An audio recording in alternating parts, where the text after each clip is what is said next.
Hello, I'm Sarah Thompson-Copsey, and welcome to today's webinar for MBR Seminars, the Landlord and Tenants Act 1954 renewal terms, current guidance, and a little bit of recent case law as well, which actually isn't to do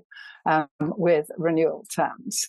So today we're going to be looking at the Landlord and Tenants Act 1954 in connection with renewal terms. The 54 Act, just to give us in the frame of mind, is an act that in Part 2 gives tenants in occupation for business purposes security of tenure,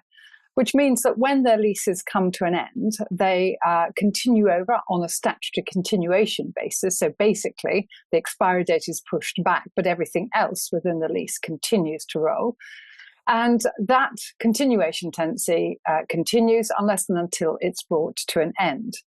Typically, but not always, the lease or the statutory continuation, if you've moved over into a statutory continuation, is brought to an end by the landlord serving a notice under Section 25.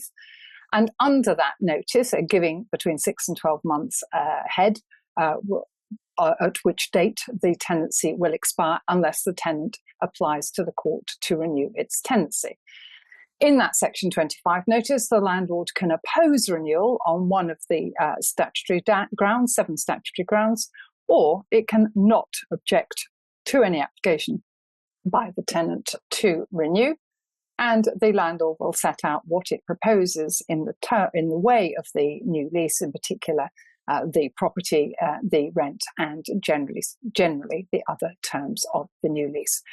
And those terms can be very vague indeed, and quite often it's a matter of once this notice is served, the tenant then makes the application to court, and in the meantime,